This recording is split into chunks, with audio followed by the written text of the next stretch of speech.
अस्सलाम वालेकुम everyone, welcome back. इस वीडियो ट्यूटोरियल में मैं आपको बताऊंगा कि आप अपनी ड्राइंग्स में एक्यूरेसी किस तरह थोड़ी सी ला सकते हैं बिल्कुल इनिशियल स्टेजेस में, और ये कि सिलेक्शन के मेथड्स मुख्तलिफ क्या हैं जो आप AutoCAD 2012 में यूज़ कर सकते हैं। Let's start of. तो फॉर एग्जांपल मेरे पास मैं लाइन से एक रेक्टेंगल बनाता हूँ, ठीक है जी। अब सबसे पहले तो देखें कि ये जो लाइन है ये मुझे अगर स्ट्रेट रखनी है तो मुझे इसको बिल्कुल अपना जो क्रॉस हेयर है उसको सीधा लेके जाना पड़ेगा, which is a very difficult thing to do in the start. तो व्हाट्स द सोल्यूशन? तो सोल्यूशन इसका ये है कि आप यहाँ से ऑर्थो मोड को ऑन कर दें, जो आप F8 की दबा के भी कर सकते हैं, ठीक है। तो यहाँ से मैं इसको ऑन करता हूँ और अब देखें कि lines will be absolutely straight, ठीक है। जो भी आपको लेंथ देनी है, फॉर एग्जांपल 8 मुझे देनी है तो मैंने 8 टाइप किया और एंटर कर दिया, फिर वो इसी से लाइन रखेगा इसी के एंड पॉइंट से। और यहाँ से for example you want a length of 3 तो आपने 3 रख दिया और एंटर कर दिया, दोबारा से इसको 8 कर दिया ताकि पूरा परफेक्ट रेक्टेंगल बने और इसको यहाँ पे लाके जोड़ दिया। ये जो ग्रीन आपको दिख रहा है ये ओ स्नैप्स की वजह से है। ये क्या होते हैं मैं आपको बताऊँगा, और एस्केप की से ख़त्म कर दीजिए। अच्छा, अब सिलेक्शन के मेथड्स में देखिए, सिलेक्शन के AutoCAD की स्क्रीन पे दो मेथड होते हैं। एक होता है कि अगर आप अपने सिलेक्ट करके अपने माउस को लेफ़्ट साइड पे मूव करें तो ये क्रॉसिंग आती है, ग्रीन कलर की जो होती है क्रॉसिंग कहलाती है, और ये जो ब्लू कलर की होती है इसे विंडो कहते हैं। इन दोनों में फ़र्क यह है कि विंडो के अंदर सिर्फ वो ऑब्जेक्ट सिलेक्ट होते हैं जो पूरे के पूरे उस विंडो के अंदर लाई करते हैं। फॉर एग्जाम्पल अगर मुझे ये वाली लाइन, ये लाइन और ये लाइन तीनों को सिलेक्ट करना है तो मैं अगर विंडो से ये सिलेक्ट करूँ तो ये जो ऊपर की दो लाइन्स है सिलेक्ट नहीं होंगी, क्यों? क्योंकि ये पूरी पूरी उस विंडो के अंदर नहीं आ रही थी। लेकिन अगर मैं क्रॉसिंग पे जाता हूँ जो कि ग्रीन कलर में होती है, अब देखिए ये इसने इन तीनों को सिलेक्ट कर लिया। तो क्या है इसका फ़ायदा कि क्रॉसिंग से वो लाइंस भी सिलेक्ट होती हैं जो वो कट कर रहा है, लेकिन विंडो से वो लाइन सिलेक्ट होती हैं जो पूरी पूरी उसके अंदर लाई कर रही है। तो ये जब आप बड़ा हैवी कॉम्प्लिकेटेड सा ऑब्जेक्ट है उसमें कोई बीच में चीज़ आपको सिलेक्ट करनी हो तो विंडो उसमें बहुत काम आती है कि विंडो बाकी चीज़ों को सिलेक्ट नहीं करती, सिर्फ उन चीज़ों को जो पूरी पूरी उसके अंदर लाई करती है उन्हें सिलेक्ट करती है।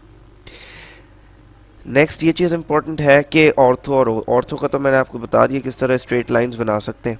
अच्छा, अब ऑर्थो में आप एंगल भी दे सकते, ज़रूरी नहीं है कि सिर्फ परपेंडिकुलर हॉरिजॉन्टल लाइंस को ही आप एंगल पे भी ला सकते हैं।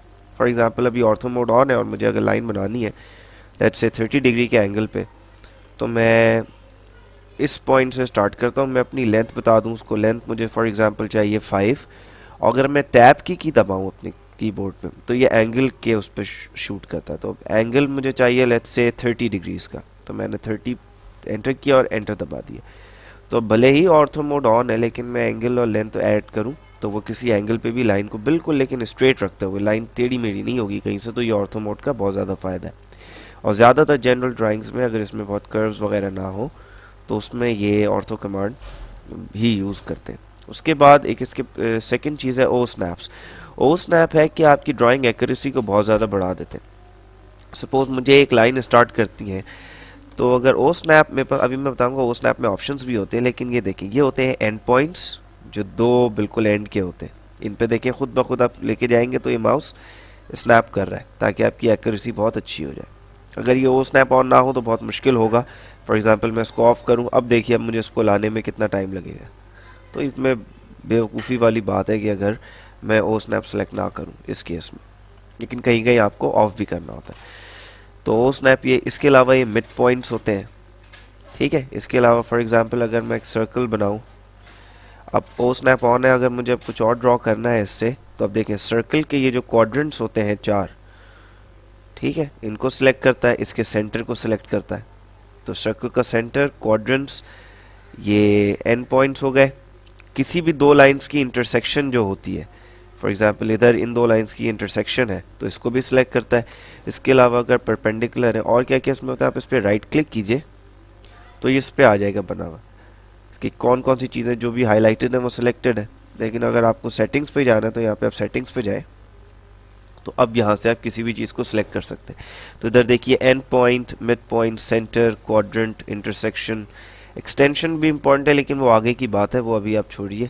तो सिर्फ परपेंडिकुलर और इनको देखिए जो मैंने आपको बताया, and point, mid point, perpendicular, centre, quadrant और इंटरसेक्शन। यहाँ से आप किसी भी एक को चाहें तो ऑफ भी कर सकते हैं, ठीक है। तो ओके, तो ये ड्राइंग एक्यूरेसी में आपके काम आएंगे। और ये है था मुझे बताने का मकसद इस वीडियो में। अब अगली वीडियो में हम थोड़ा एडवांस लेवल पे जाएंगे, क्योंकि बेसिक्स आप लोगों ने अब तक सीख ली है, आई होप। और अगर नहीं है तो आप वापस 3-4 वीडियोस जो मैंने इससे पहले अपलोड की हैं उसको देखिए और try and get the accuracy in the drawings. Then I'll see you in the next video. Take care of yourself. Goodbye.